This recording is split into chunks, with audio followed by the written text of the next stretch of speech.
കഴിഞ്ഞ ലക്കത്തിൻ്റെ തുടർച്ചയായിക്കൊണ്ട് എന്ന് മാത്രമല്ല, കഴിഞ്ഞ ലക്കത്തിലെ ടോപ്പിക്കിൽ തന്നെ പെടുന്ന ഒരു ഭാഗമാണ് ഇന്ന് നമ്മൾ ഡീറ്റെയിലായിട്ട് ഡിസ്കസ് ചെയ്യാൻ പോകുന്നത്. കഴിഞ്ഞ ലക്കത്തിൽ നമ്മൾ ഓർഗനൈസേഷൻ സ്ട്രക്ചറും അതിൻ്റെ മീനിങ്ങും features of a good organisation, നല്ലൊരു ഓർഗനൈസേഷൻ സ്ട്രക്ചറിന് ഉണ്ടാവേണ്ട ഫീച്ചേഴ്സും ഡിസ്കസ് ചെയ്തു. ആ ഫീച്ചേഴ്സിൽ പെട്ട ഒരു പോയിൻ്റ്, അതായത് സ്പാൻ ഓഫ് മാനേജ്മെൻറ്റ് അല്ലെങ്കിൽ സ്പാൻ ഓഫ് കൺട്രോൾ എന്ന കൺസെപ്റ്റാണ് ഇന്ന് നമ്മൾ ഡീറ്റെയിലായിട്ട് ഡിസ്കസ് ചെയ്യാൻ പോകുന്നത്.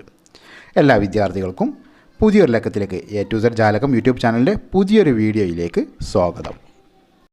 ഇന്നത്തെ ലക്കത്തിൽ നമ്മൾ 3 കാര്യങ്ങൾ ഡിസ്കസ് ചെയ്യുന്നത്. ഒന്ന്, സ്പാൻ ഓഫ് മാനേജ്മെൻറ്റിൻ്റെ മീനിങ്. മറ്റൊന്ന്, factors determining span of management. മൂന്നാമത്തത്, സ്പാൻ ഓഫ് മാനേജ്മെൻറ്റുമായി ബന്ധപ്പെട്ട പ്രീവിയസ് ഇയർ ക്വസ്റ്റ്യൻസും. ഓക്കെ, നമുക്ക് ടോപ്പിക്കിലേക്ക് കിടക്കാം. Span of management refers to the number of subordinates that can be effectively managed by a superior. Span of management refers to the number of subordinates that can be effectively managed by a superior. അതായത് ഒരു സുപ്പീരിയർക്ക് അല്ലെങ്കിൽ ഒരു സൂപ്പർവൈസർക്ക് കാര്യക്ഷമമായി കൈകാര്യം ചെയ്യാൻ സാധ്യമാകുന്ന സബോർഡിനേറ്റ്സിൻ്റെ കീഴ് ജോലിക്കാരുടെ എണ്ണം, ആ എണ്ണത്തെയാണ് സ്പാൻ ഓഫ് മാനേജ്മെൻറ്റ് അല്ലെങ്കിൽ സ്പാൻ ഓഫ് കൺട്രോൾ, ഇതിൻ്റെ മറ്റൊരു പേരിലും അറിയപ്പെടും സ്പാൻ ഓഫ് കൺട്രോൾ എന്നറിയപ്പെടുന്നത്. അതായത് മാനേജ്മെൻറ്റിൻ്റെ വ്യാപ്തി അല്ലെങ്കിൽ നിയന്ത്രണ വ്യാപ്തി എന്ന് അറിയപ്പെടുന്നത്. This determines a span of management അല്ലെങ്കിൽ span of control determines the levels of management. ഒരു സ്ഥാപനത്തിലെ മാനേജ്മെൻറ്റ് തലങ്ങൾ എന്തൊക്കെയെന്ന് തീരുമാനിക്കുന്നത് സ്പാൻ ഓഫ് കൺട്രോൾ ആണ്, സ്പാൻ ഓഫ് മാനേജ്മെൻ്റ് ആണ്. അതുപോലെ തന്നെ and also gives clarity and shape to the organisation structure. ആ ഓർഗനൈസേഷൻ സ്ട്രക്ചറിന്, സംഘടനാ ഘടനയ്ക്കുള്ള ഒരു വ്യക്തതയും ഷേപ്പും നൽകുന്നതും തീരുമാനിക്കുന്നതും സ്പാൻ ഓഫ് മാനേജ്മെൻ്റ് ആണ്. അതായത് നിയന്ത്രണ അല്ലെങ്കിൽ മാനേജ്മെൻറ്റിൻ്റെ നിയന്ത്രണ വ്യാപ്തിയാണ്.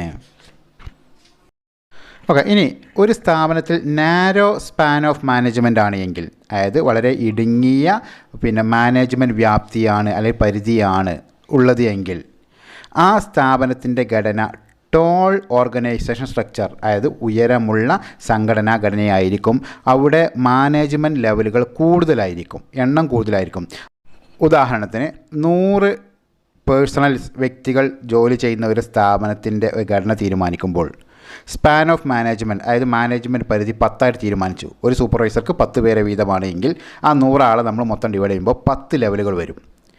ഇനി ഒരു സൂപ്പർവൈസർക്ക് സൂപ്പർവൈസ് ചെയ്യുന്ന സ്പാൻ ഓഫ് മാനേജ്മെൻറ്റ് നമ്മൾ ഒന്നുകൂടെ ഇടുങ്ങിയതാക്കി 5 എണ്ണമാക്കി ചുരുക്കി കഴിഞ്ഞാൽ, അപ്പോൾ അവിടെ 100നെ 5 ഡിവൈഡ് ചെയ്ത് കഴിഞ്ഞാൽ 20 ലെവലുകൾ. അപ്പോൾ സ്പാൻ ഓഫ് മാനേജ്മെൻറ്റ് നാരോ ആവും തോറും കൂടുതൽ എണ്ണം വരും, ലെവലുകളുടെ എണ്ണം കൂടും. അതോടൊപ്പം തന്നെ ആ ഓർഗനൈസേഷൻ സ്ട്രക്ചർ എന്താണ്? ടോൾ, നീളം കൂടിയതായിരിക്കും, ഉയരം കൂടിയതായി മാറുകയും ചെയ്യും എന്നർത്ഥം. അപ്പോൾ സ്പാൻ ഓഫ് മാനേജ്മെൻറ്റ്, അതായത് അധികാര പരിധിയുള്ള ആളുകളുടെ എണ്ണം കുറയ്ക്കും തോറും ലെവലുകൾ കൂടും, അതുപോലെ സ്ട്രക്ചർ ടോൾ ആയി മാറുകയും ചെയ്യും. ഇതിന് വിപരീതമായിക്കൊണ്ടാണ് അടുത്ത സ്ട്രക്ചർ. ഒരു സ്ഥാപനത്തിലെ സ്പാൻ ഓഫ് മാനേജ്മെൻറ്റ്, അതായത് മാനേജ്മെൻറ്റ് പരിധി വ്യാപ്തി, നിയന്ത്രണത്തിന് പരിധിയിൽ വരുന്ന സബോർഡിനേറ്റ്സിൻ്റെ എണ്ണത്തിൻ്റെ വ്യാപ്തി വൈഡ് ആണെങ്കിൽ, വളരെ പരന്നതാണ്, വിശാലമായതാണ്, വിസ്തൃതമായതാണ് എങ്കിൽ ആ സ്ഥാപനത്തിലെ ഓർഗനൈസേഷൻ സ്ട്രക്ചർ എന്തായിരിക്കും? ഫ്ലാറ്റ് ആയിരിക്കും. ടോളല്ല, ഫ്ലാറ്റ് ആയിരിക്കും. പരന്ന സംഘടനാ ഘടനയായിരിക്കും ഇതിനുണ്ടായിരിക്കുക. അവിടെ മാനേജ്മെൻറ്റ് ലെവലുകളുടെ എണ്ണം കുറവായിരിക്കും. നേരത്തെ പറഞ്ഞ ഉദാഹരണം നമുക്കൊന്നുകൂടെ ഇവിടെ നിന്ന് പരിശോധിച്ച് നോക്കാം.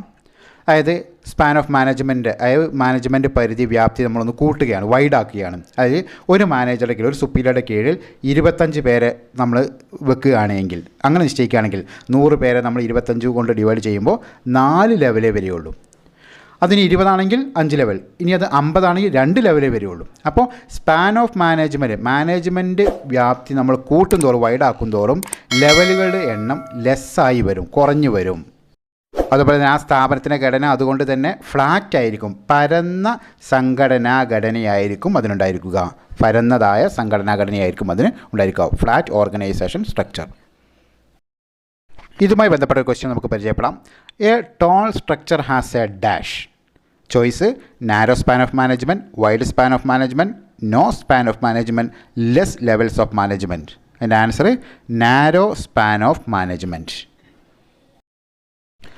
Supervision and control will be effective when the number of subordinates is less. അതായത് ഒരു സുപ്പീരിയറുടെ കീഴിലുള്ള സബോർഡിനേറ്റ്സിൻ്റെ എണ്ണം, അതായത് സ്പാൻ ഓഫ് മാനേജ്മെൻറ്റ് ആ എണ്ണം വ്യാപ്തി ലെസ്സാണ്, നാരോ ആണ് എങ്കിൽ സൂപ്പർവിഷനും കൺട്രോൾ ആ സ്ഥാപനത്തിലെ അല്ലെങ്കിൽ ആ സുപ്പീരിയറുടെ അല്ലെങ്കിൽ ആ മാനേജറുടെ സൂപ്പർവിഷനും കൺട്രോളും എഫക്റ്റീവാവും, ഈസിയാവും എന്നർത്ഥം. Following are the major factors that affect the span of management in an organization. ഒരു സ്ഥാപനത്തിലെ സ്പാൻ ഓഫ് മാനേജ്മെൻറ്റ് അല്ലെങ്കിൽ സ്പാൻ ഓഫ് കൺട്രോൾ, മാനേജ്മെൻറ്റ് വ്യാപ്തി അല്ലെങ്കിൽ നിയന്ത്രണ പരിധി വ്യാപ്തിയെ സ്വാധീനിക്കുന്ന, അതിനെ തീരുമാനിക്കുന്ന ഘടകങ്ങൾ താഴെ പറയുന്നവയാണ്. 1. ക്യാപ്പബിലിറ്റി ഓഫ് സുപ്പീരിയറുടെ സൂപ്പർവൈസറുടെ കഴിവ്, സബോർഡിനേറ്റ്സിനെ ഉൾക്കൊള്ളാനുള്ള കഴിവ്. 2. ക്യാപ്പബിലിറ്റീസ് ഓഫ് സബോർഡിനേറ്റ്സ്, കീഴ് ജീവനക്കാരുടെ കഴിവ്, കാര്യപ്രാപ്തി. 3. Nature of work assign to സബോർഡിനേറ്റ്സിന് കീഴ് ജീവനക്കാർക്ക് ഏൽപ്പിച്ചു കൊടുക്കുന്ന ജോലികളുടെ സ്വഭാവം. 4. ഫിസിക്കൽ ലൊക്കേഷൻ ഓഫ് വർക്ക്, അതായത് ജോലിയുടെ ഭൗതിക പ്രദേശം, ലൊക്കേഷൻ എന്നുള്ളത്. അപ്പോൾ ഈ 4 കാര്യങ്ങൾ പ്രധാനമായും ഒരു സൂപ്പർവൈസറുടെ കീഴിൽ, ഒരു മാനേജറുടെ കീഴിൽ ഉള്ള ആളുകളുടെ സബോർഡിനേറ്റ്സിൻ്റെ എണ്ണം എത്ര വരെ ആവാം, എഫക്റ്റീവായ രീതിയിൽ മാനേജ് ചെയ്യാവുന്ന എണ്ണം എത്രയാവാം, വ്യാപ്തി എത്രയാവാമെന്ന് തീരുമാനിക്കുന്ന ഘടകങ്ങൾ, അതായത് സ്പാൻ ഓഫ് മാനേജ്മെൻറ്റിനെ തീരുമാനിക്കുന്ന ഘടകങ്ങൾ. ഓക്കെ, നമുക്ക് ഈ ടോപ്പിക്കുമായി ബന്ധപ്പെട്ട 1-2 പ്രീവിയസ് ഇയർ ക്വസ്റ്റ്യൻസ് കൂടെ പരിചയപ്പെടാം. അതിൽ first question, span of management refers to dash. A.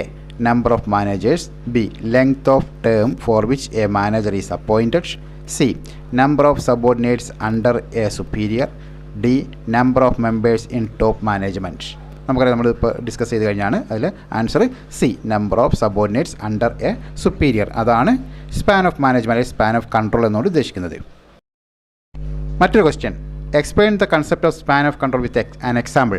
അതായത് എക്സാമ്പിൾ സഹിതം സ്പാൻ ഓഫ് കൺട്രോൾ അല്ലെങ്കിൽ സ്പാൻ ഓഫ് മാനേജ്മെൻറ്റ് എന്നുള്ള കൺസെപ്റ്റ് എക്സ്പ്ലെയിൻ ചെയ്യുക എന്നുള്ളതാണ് മറ്റൊരു ചോദ്യം. Then another question, mister Rajagopal is a foreman in a spinning mill and there are 25 employees working under him. അതായത് spinning മില്ലിലെ തൊഴിലാളി ഫോർമാനായ രാജഗോപാൽ, അയാളുടെ കീഴിൽ 25 തൊഴിലാളികൾ വർക്ക് ചെയ്യുന്നുണ്ട്. Due to the increased number of subordinates, he cannot control them effectively and hence the company could not achieve the targets. അതായത് number കൂടുതലായതുകൊണ്ട്, സബോർഡിനേറ്റ്സിൻ്റെ എണ്ണം കൂടുതലായതുകൊണ്ട് അദ്ദേഹത്തിന് അവരെ എഫക്റ്റീവായി കൺട്രോൾ ചെയ്യാൻ സാധിക്കുന്നില്ല. അതുകൊണ്ട് തന്നെ കമ്പനിക്ക് ടാർഗറ്റ് ഗോൾ അച്ചീവ് ചെയ്യാൻ സാധിക്കുന്നില്ല. ദെൻ ക്വസ്റ്റ്യൻ ഇനിയാണ്, identify the element of organisational element violated here. അതായത് ഏത് തരം ഓർഗനൈസേഷൻ എലമെൻ്റാണ് ഇവിടെ വയലേറ്റ് ചെയ്തിട്ടുള്ളത്. നമുക്കറിയാം, സബോർഡിനേറ്റ്സിൻ്റെ എണ്ണം, സുപ്പീരിയറുടെ കീഴിലുള്ള സബോർഡിനേറ്റ്സിൻ്റെ എണ്ണവുമായി ബന്ധപ്പെട്ട് നമ്മളിപ്പോൾ ഡിസ്കസ് ചെയ്ത ഏതാണ് സ്പാൻ ഓഫ് കൺട്രോൾ അല്ലെങ്കിൽ സ്പാൻ ഓഫ് മാനേജ്മെൻറ്റ്. ഇതിൻ്റെ ആൻസർ ഏതാണ്? സ്പാൻ ഓഫ് കൺട്രോൾ അല്ലെങ്കിൽ സ്പാൻ ഓഫ് മാനേജ്മെൻറ്റ്. ഇനി നമുക്ക് ഡിസ്കസ് ചെയ്യാനുള്ളത് ഓർഗനൈസേഷൻ സ്ട്രക്ചറിലെ പ്രധാനപ്പെട്ട ഒരു ടൈപ്പായ functional structure of organisation. Functional organisational structure അല്ലെങ്കിൽ ഫങ്ഷണൽ ഓർഗനൈസേഷണൽ സ്ട്രക്ചർ എന്നുള്ള ടോപ്പിക്കാണ്. ആ ടോപ്പിക്കുമായി നമുക്ക് അടുത്ത വീഡിയോയിൽ വീണ്ടും കാണാം.